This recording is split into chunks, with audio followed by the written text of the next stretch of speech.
Very nearly 50 years ago, the UK family car market was infinitely more interesting than it is today. Manufacturers still experimenting with mechanical layouts and body styles in their quest for market domination. And in today's Twin Cam Twin Test, I'm privileged to bring you two cars that show their respective manufacturers in very different positions of strength: the Austin Maxi and the Vauxhall Cavalier.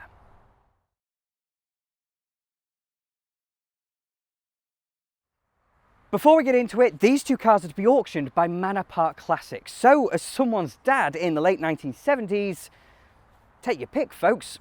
But what I want to bring you first and foremost is an understanding of where our friends here came from.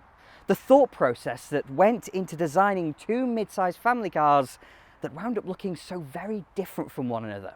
Starting with the older of our two, the British Leyland Maxi. The avenue that leads us towards our frumpy looking friend begins 10 years before its eventual launch with the debut of its forefather, the Mini, in 1959. As a product of the legendary Sir Alex Ergonomics, Austin Morris's new baby single-handedly revolutionised the motor industry, popularising the now accepted transverse engine front drive layout and fitting 4 real-life people, plus a little bit of luggage, in 10 feet and 1/4 inch of motorcar. The Mini was a work of packaging genius, and allied to its efficiency was all-round independent suspension, later suspended by fluid, offering us race and rally dominating dynamics.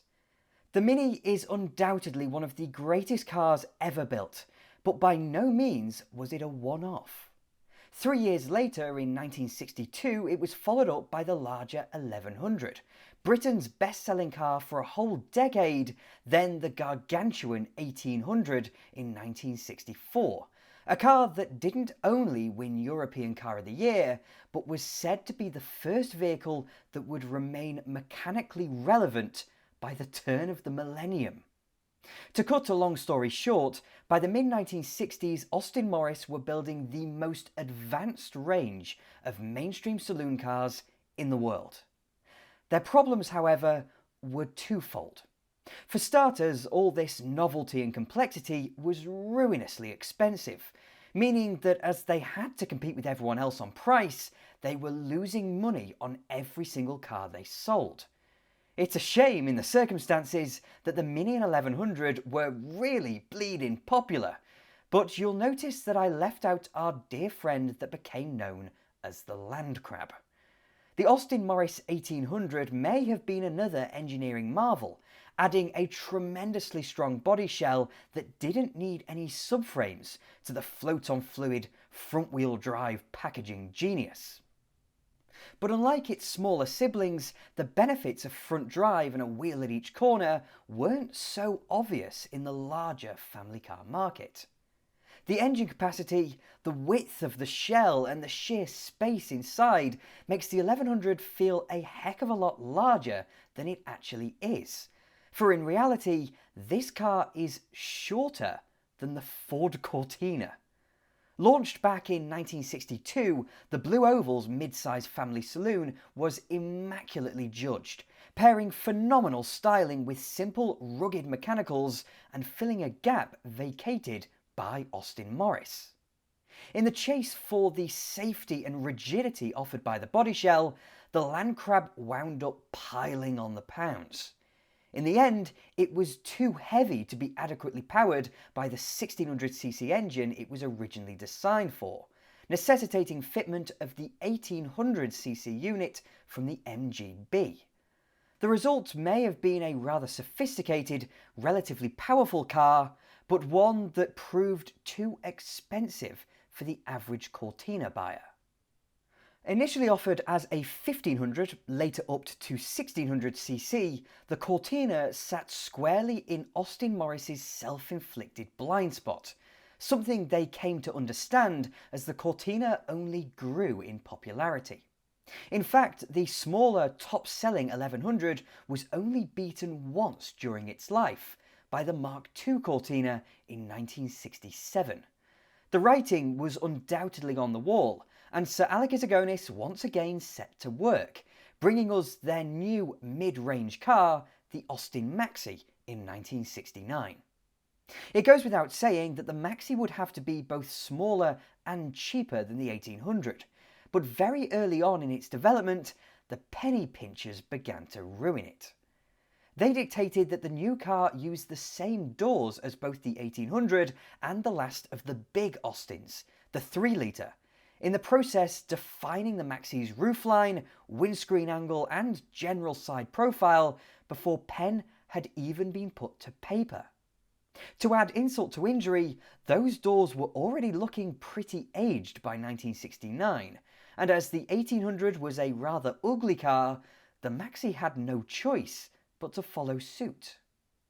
Yet all the money saved by the use of those doors was immediately offset by development of an all-new engine.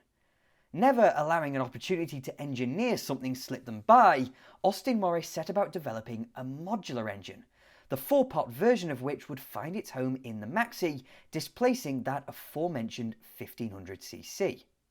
The problem, again, was Ford catching them off guard, expanding the Cortina's remit to 2 litres, forcing a stroked-out version of the new E-Series engine at the 1750cc we see in this particular example.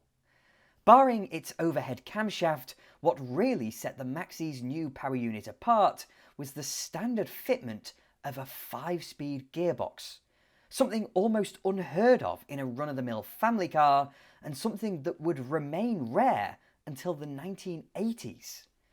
Yet Austin Morris were by no means finished, because although they had to shrink the Maxi's front and rear to keep it as compact as possible, what with those big old doors, they still felt the need to major on practicality, fitting this car with a hatchback. While the Maxi was by no means the first to do this, it remained an unusual feature, something again that both Ford and Vauxhall would take until the 1980s to emulate. The Maxi, therefore, was a deeply sophisticated family car, one that mechanically blew the socks off almost anything else, but was confused and conflicted in conception, emerging as a decidedly ugly duckling and built by a company becoming known for its shoddy quality. The Vauxhall Cavalier, on the other hand, was built by a firm repairing its reputation, emerging as a finely honed, well-judged, no-frills family car that paints a heck of a contrast with the Maxi. Making its debut at the end of 1975, the original Vauxhall Cavalier is some 6 years younger than the Maxi. But while the firm now known as British Leyland couldn't afford a replacement, finding itself bankrupt and effectively nationalised in that same year, these two cars would live side by side until the end of both their lives in 1981. But the story of the Cavalier begins with General Motors' British subsidiary in a pretty serious spot of bother. Back in the early 1960s, Vauxhall were scrambling to merely match the efforts of the Blue Oval, launching their new small family car, the Viva, in 1963. As a stylistically conservative attempt at overtaking the Ford Anglia, Vauxhall's reputation scuppered the Viva's progress, where it barely even registered next to our best-selling friend, the 1100. This reputation I speak of was one of decidedly poor quality. Vauxhalls were thought to rust like nothing else, and no matter their best efforts, reputations self-perpetuate, taking an age to drain away. Fast forward to the early 1970s and things weren't getting all that much better. Sure, the latest Viva was more than keeping its head above water, but the rest of the Vauxhall range was falling flat on its face in the market.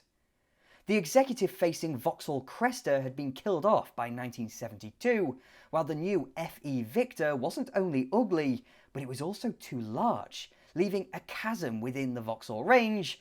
And doesn't this sound familiar?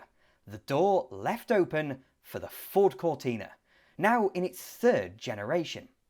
But in spite of their plight, Vauxhall were gradually learning how to style and market a car in a way that, like Ford, meant it didn't overly matter what was beneath. As long as it was generally rugged and affordable to own, the British public would lap it up, And most importantly, unlike all the front drive Austins and Morrises, it would actually make some money for its manufacturer. The trick was making prospective buyers feel good about themselves. This is what the Ford Capri did. It's also what the original Ford Escort did, and it's certainly what the first 3 Ford Cortinas did. From a vaguely similar position to Austin Morris, Vauxhall set about not only filling a Cortina size gap in their range, but whole-scale emulating the marketing genius of Uncle Henry. Over the coming years, their existing range of cars would be gradually facelifted and augmented by niche versions that aimed to tap into the image that Ford was enjoying. Launched in 1970, the rather pedestrian HC Viva was more than comparable to the new Ford Escort. But in order to gain the image of that car, Vauxhall brought us the upmarket Magnum and coupe-bodied Forenza. Taken as a whole, the HC range became Vauxhall's best-selling model up to that point, and while they certainly weren't out of the woods, this turnaround in image may well have been what saved Vauxhall. It sounds a mad suggestion in the context of what came later, but such was Vauxhall's collapse overseas and their lack of love from the British public that GM could well have pulled the plug entirely. Instead, we found ourselves in something of a halfway house, it being here that we're introduced to West Germany's Opel. Up to this point, General Motors' 2 European subsidiaries had been effectively independent, but with a bout of rationalisation, they quickly became one and the same. The seeds for this eventuality had been sown years before, the original Viva and FE Victor sharing a series of components with Opel's Kadett and Record, leading us to the mid-70s launches of both the Cavalier and the smaller Vauxhall Chevette. 2 cars that could fairly be described as modified and facelifted versions of the 2nd generation Opel Ascona and 3rd generation Opel Kadett. Having abandoned their own Cortina basher and in embracing the one planned by their German counterparts, the new car emerged slightly earlier than had initially been hoped. Yet even as a response to Ford, the Cavalier wasn't a product of panic. Instead, these cars were pristinely formed to meet the needs and wants of the mid-size family car driver, meaning that unlike the expensive and potentially fragile engineering of the Maxi, the Cavalier is a classic rear-wheel drive 3-box saloon car, complete with a live rear axle and a mere 4-speed gearbox. Yet as we've previously discussed, the benefits of front drive weren't so clear in cars of this size, and as the fleet market was the big taker for cars of this size, success was based on affordability, understandability, serviceability and reliability. All things the Cavalier embraced, yet the Maxi rejected. Both these cars exist, therefore, to challenge the Ford Cortina. The Austin through flouting convention and offering modernity, while the Vauxhall imitates, enjoying the sincerest form of flattery. And while neither could match the might of the Blue Oval, who became Britain's favourite car manufacturer in 1976, they each sold respectably in their own right, coming from our 2nd and 3rd most popular car makers respectively. But in the 6 years the Maxi was on sale before the Cavalier reared its head, that car did nothing to challenge the Cortina, very quickly falling from the top 10 bestsellers, while this car made a home for itself, consistently scoring in those top sellers. Image undoubtedly played a huge role in that, so it's only natural that we begin our comparison on the topic of style. While living in the same market, these 2 cars could not present themselves more differently. We've already mentioned its very 60s looking side profile, but the Maxi is naturally conservative, squared off and simple. And while the Cavalier is hardly rakish, what with its slab-sidedness and very tall glasshouse, it has a serious sense of sharpness. The famous Vauxhall droop snoot and its contoured headlamps are instantly more modern than the Maxi's derivative, chrome-laden, Roy Haynes-penned indifference. But in addition to that, the Cavalier's small and barely noticeable front air dam marks it out as something of a streamliner. Working our way back, and the Maxi's truncated bonnet sits in stark contrast to the Cavalier's loping, extended front end. The Vauxhall feels like a considerably larger car from the driver's seat purely by virtue of its bonnet length, something that does somewhat spoil its silhouette. In photographs it appears rather well proportioned, but in person the Cavalier looks ill-defined, like a child drew the front end without quite realising how short the rest of the car was. In terms of neatness and detailing, however, the Vauxhall is our clear winner at the front, yet the Maxi's proportions are far more sensible. Yet if we move back, the cleanliness of the Cavalier's profile, the small chrome door handles and hints of chrome trim feel not only more modern, but also more self-assured compared to the trim-laden Maxi. But it's at the rear where the Austin really falls flat. If we bring in the likes of the Renault 16, we find proof that early hatchbacks could be styled to a degree, yet the Maxi appears slapdash and prototype-like. Not only are the shapes at odds with convention, but there's so much bare real estate that this car drags itself out of being merely curious, or even ugly, and into the territory of being seriously boring. At the back of the Cavalier, free of my front-end reservations, this car could never be described as overly styled. After all, that was the territory of the early 70s, as by 1975 the car market was moving towards the cleaner shapes the Vauxhall portrays. But this car is most certainly not boring, for the vents in the C-pillars and blacked out rear panel give it a level of interest, while the upturned edges around the rear lamps echo, in my mind, the old Hillman Avenger. It's just a very smartly styled car that, while sharp at the front, resolves itself in a respectable, tasteful manner only augmented by the fantastic row-style wheel trims. Turning back to the pair, however, and the Maxi is rather an ugly car. What's strange, however, is that I quite appreciate it in a sympathetic manner, almost as if I'm saying, bless, a face only a mother could love. The Cav, on the other hand, is actively stylish, and while I do believe that the droop snoot added to the front of the Ascona body throws off the proportions, there's only one winner here. But having danced around the topic on a couple of occasions, it's practicality we must turn to next.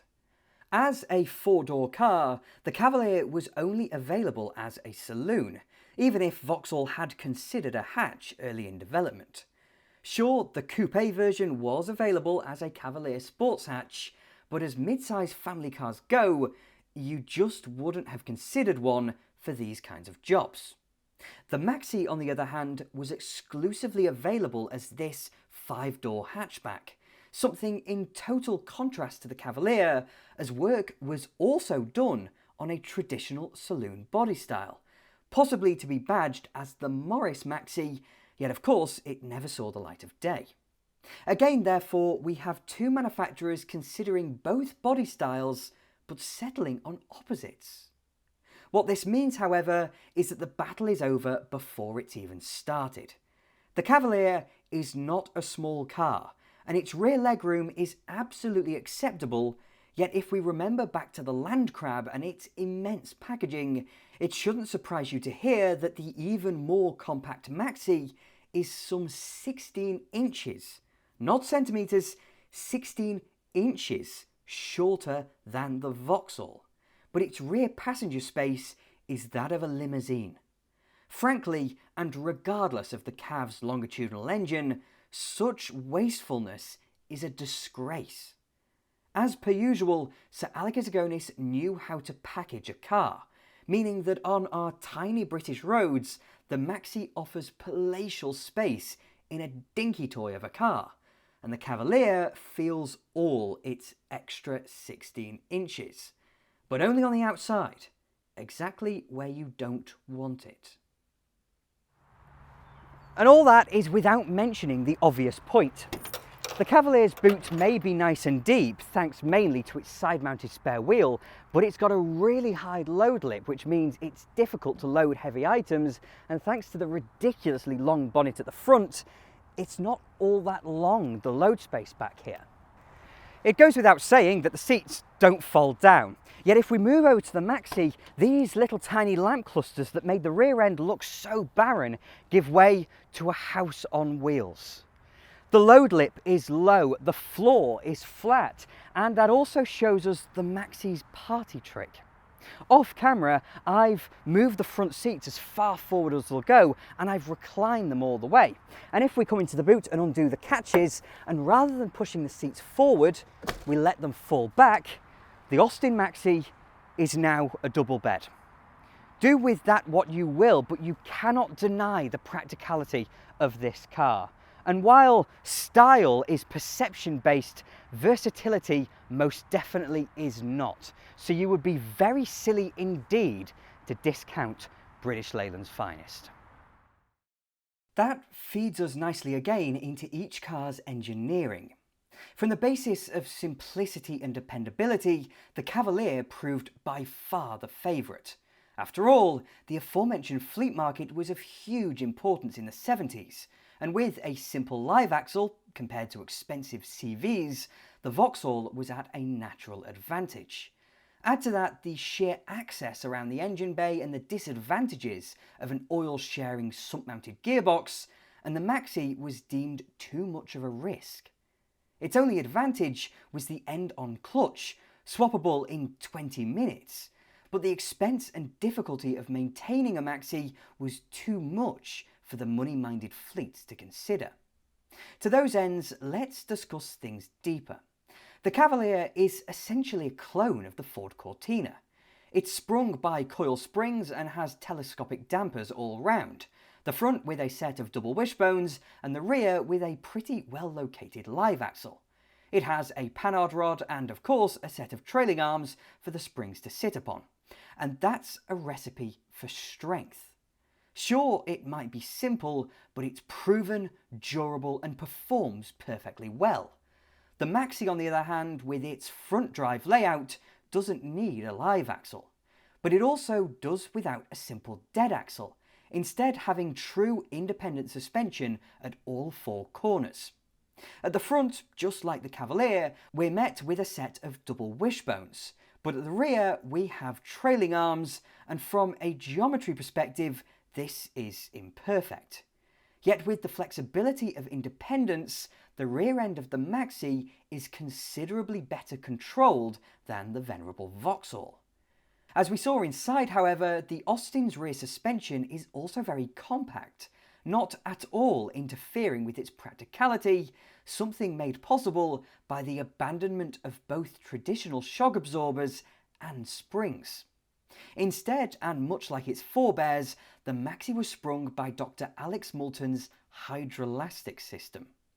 Instead of a coil and strut, the Maxi features a small displacer at each corner, within which is a rubber spring surrounded by a water-based fluid. As we all remember from school, liquids don't compress, at least not easily. So within each displacer is a damping valve, allowing fluid under load to displace into another compartment and eventually up into a pipe. Hydrolastic is independent side to side, but each front unit is linked to the corresponding rear unit, allowing the Maxi's damping to be controlled by the road conditions. In effect, Hydrolastic senses the road ahead of it, allowing the car to remain flat, unflustered, and incredibly well controlled. People are often scared by these float-on fluid cars, but only because they don't understand them. Sure, it is possible to burst a displacer, but it's also possible to crack a coil spring, and the latter is certainly more common. Plus, there are no shock absorbers to replace every 5 years or so. Instead, Hydrolastic is serviceable, meaning its fluid being topped up through a simple Schrader valve, the same as you'd find on your tyres. Don't forget as well that all the Monte Carlo winning Minis went about their supremacy while floating on a bed of hydroelastic fluid. Being a later car, however, our Maxi instead is fitted with hydrogas, a development of hydroelastic that swapped the rubber for high-pressure nitrogen gas springing, allowing a softer ride suited to family cars like this. The car you now join me aboard is therefore phenomenally comfortable. There is so much suspension travel in a hydrogas car that in a straight line you feel almost totally detached from the road beneath you. Indeed, there are countless stories of children in the back of Leyland cars back in the 70s getting seasick from one of these. Not because there was anything uncomfortable about it, but because it provides a slightly eerie feeling to proceedings. It remains, however, 60 years on from its invention, an absolute work of engineering genius. And as you'd expect in a Mini, when you turn in, the progressive properties of the system means that everything suddenly sharpens up. You go from having this incredibly floaty feeling into having this brilliant turn-in, which is so confidence-inspiring, which is just traction positive, and therefore means that I enjoy driving this car. You can tell immediately that this car has a sophisticated platform beneath it. And while it is very much comfort oriented, not a sports car by any stretch of the imagination, the line on which this car's ride handling compromise is drawn is really very good indeed. The Vauxhall Cavalier, however, is a slightly busier proposition, because while it is still very much geared up for comfort, it doesn't have the finesse in its damping that the Maxi does, and that means that it occasionally crashes on roads like this here. And while it can feel very floaty and very disconnected from the road in a way, it does not always feel like that.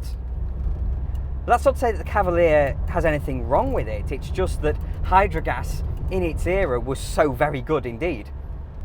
This car, in a way, feels as though it waves to the road beneath it, in that it is performing totally adequately. But while the Austin disconnects itself from the road and just feels as though it floats above it, it's a slightly eerie feeling. This car feels as though it floats in a way that is informed by the road beneath it. It never feels totally disconnected. What we're left with again are two cars operating in the same era and the same market with almost no shared attributes. Where the Maxi's engineering shines through, the Vauxhall's antiquity limits any feeling of sophistication. But on the other side of that same coin, the Cavalier is incredibly competent. It does not feel at all special to drive, yet everything about it is adequate. And as a result, back in the late 70s, you'd find it difficult to actively complain. It's only when you drive a Maxi that any of its imperfections are exposed, yet that unerring competence isn't something shared with the Austin. Now sure, the Maxi has a wonderful sense of traction, of solidity, and its steering doesn't have the sense of boatiness that initially unnerves in the Cavalier. In short, the Maxi's platform is infinitely superior, and it's telling that its basic front suspension setup lived through to the early 2000s under the MGF. Surely, from my description, it should be the Maxi that carries the tag of competence, yet its ergonomic failings are far too numerous to get away with. And above all else, the headline comes from just how ridiculously compact the Maxi is. Even with our understanding of its space-saving engine and running gear, the only way you can make such a TARDIS of a motorcar is by compromising wildly on the comfort of its occupants, squishing them out of a natural reclined demeanour and into a stress position, scrunching their bodies up and demolishing almost all of its engineering goodwill. You join me again aboard the Maxi, and there are a few things that I quite like in here, including the very large, well-spaced, well-placed pedals, for example. But being a product of Sir Alec Izagonis means that there were always some compromises when it came to the driving position. So in saving the pennies it would have cost to install a joint in the steering column, it's like driving a bus. The steering wheel comes out at you at the most ridiculous of angles, to the point where this side of the steering wheel is further away from me than this side here. It's at the wrong angle entirely, and it comes out like this. It is genuinely like driving a bus. It's stupid, and it makes no sense. I can also imagine that the Maxi is not necessarily a very nice place to spend a long time in. Not because it isn't very comfortable, we've established it can do that, but because the seating in this car and the driving position means that I can imagine it gets slightly painful quite quickly. So there's very little support in these seats. Sure, they're very squishy, very comfortable at first glance, but there's no support. And so that means that you're having to use your muscles to stay in the seat while you're going around corners in a straight line. It doesn't give your back or your sides the kind of support that they really need.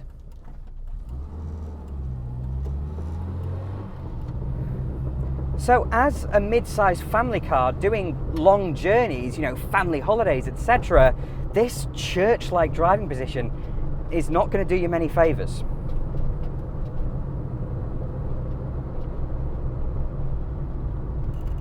I wanted to start with the Maxi because I wanted us to realise just how much a driving position can make or break a car. And I'm sure if you look at me here compared to how I looked in the Maxi, I look more relaxed. And that's because the Cavalier has a naturally relaxed driving position.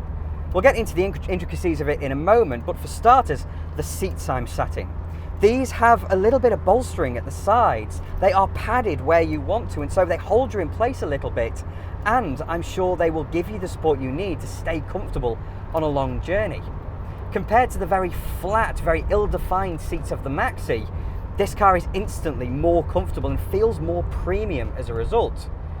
Then we have what you interface with. So the steering wheel is at the correct angle, and it encourages this very relaxed reclined driving position, and the pedals are in pretty much the right place. I have nothing to complain about with the Maxi's pedals after all. What also encourages that relaxed driving position, however, is the gear change. Because it comes out of the floor at you at this really jaunty angle, and though of course it only has 4 speeds, it feels a more relaxed proposition than that in the Maxi. And therefore, again, you want to embrace that very reclined driving position in order to make the gear change feel as comfortable as it possibly can. But with the only 4-speed gearbox we have here, the Cavalier has to be geared to do motorways, and it very much is. It's a very refined, high-speed car. However, it means that you can very quickly end up in the wrong gear in town, and the way that the Maxi's ratios are therefore spread out means that the Maxi is the more tractable town car. The Maxi, however, is very much known for the quality, or lack thereof, of its gear change. The famous rod change that was previously a cable change in the very, very early Maxis is always known for being a total pudding stirrer, and it is. I cannot say anything other than the Maxi's gear change is poor. Everything is there, you can feel it, but it's not great. The Cavalier, however, it's not all that much better. Again, all the ratios are there, but it's all stodgy. Beneath the huge bonnet up front the Vauxhall is a 1600cc version of Opel's well-proven and already a decade-old cam-in-head engine. And as the name suggests, its camshaft is mounted within the cylinder head. But unlike the Maxi's all-new E-Series, it is not an overhead camshaft engine. Instead, the cam sits beside the valve train, actuating a set of tappets followed by the rockers that finally open the valves. It does, however, have over-square dimensions, meaning the bore is wider than the stroke is long, painting again the perfect contrast to the overhead cam, yet awfully compromised and undersquare E-Series engine. That means that neither of these engines feel as free revving as the equivalent Pinto-powered Cortina. Never mind the sonority and exotica of the brilliant Fiat twin-cam. If British Leyland were attempting to build a modern-feeling engine with the E-Series, then they failed spectacularly. But neither of these cars suffers from its choice of power unit. Both are very competent, designed expressly for the kinds of driving conditions you'd expect to see a family car confront. Both are torquey, not demanding revs to build a more operatic sense of power delivery, instead being very happy to sit low down in their rev ranges, chugging out the necessary performance. To be exact, the Cavalier delivers 75 brake horsepower at 5,000 RPM, and 81 pounds-foot of torque at 3,800 revs. That means a perfectly average 0 to 60 figure of 14.8 seconds, and an eventual top speed of exactly 100 miles per hour, while down at 70 you'd see cruising revs at 3,800, right on the peak of torque. Across to our single carburettor Maxi 1750, and we meet figures of 72 brake horsepower at 4,900 RPM. A couple down on the Cavalier, but also a whole 97 pounds-foot of torque at only 2,600 revs. In spite of feeling similarly powered, therefore, it's the Maxi that features the punchier power unit. And if you were towing, for example, the Austin would maintain its pace that bit better. Yet this car's gearing is also rather longer than that of the Cavalier, meaning a 60-mile-an-hour sprint takes a further second, 15.8 to be exact, and it'll only hit 93 miles per hour. It will, however, cruise at only 3,600 RPM, but as that's well above the Maxi's peak torque and only a few hundred revs below the Cavalier, it's proof of how that 5-speed gearbox was designed not for motorway comfort. Instead, it's here to ensure tractability around town, meaning the Austin is quicker on a shorter sprint. As we keep going deeper into the specifications and attitudes of our respective cars, they only continue to contrast each other. There is very little that these two cars share, meaning that what might work for one buyer clearly would not for another. For a magpie like myself, the fluid floating 5-door 5-speed Maxi is a very interesting proposition, but it's somewhat scary and fails to really pull ahead in any respects other than practicality from the classic, acceptable and fleet-friendly Vauxhall. What it comes down to for me is a difference in attitudes. As tools, each has its merits, but it's the Maxi that feels more like a tool. With its more sophisticated engine, its 5-speed gearbox, its wonderful hydrogas suspension, and you just cannot ignore the incredible practicality, it has only one stain on its copybook: the wildly varying build quality. For without that, the brain would always select the Austin. The Vauxhall, however, remains perfectly capable.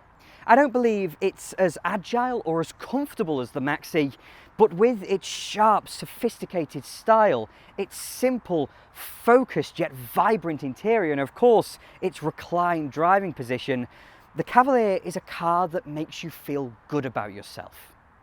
Sure, it is ridiculously impractical by comparison, but the Cavalier is a car that you view without an inquisitive look on your face. That's the natural pose you assume when discussing the Maxi, while the Cavalier commands a fold of the arms and a gentle nod. And that means that I'm going to leave it with all of you. Which would you prefer? The intelligence and stodge of the Austin Maxi, or the antiquity and finesse of the Vauxhall Cavalier?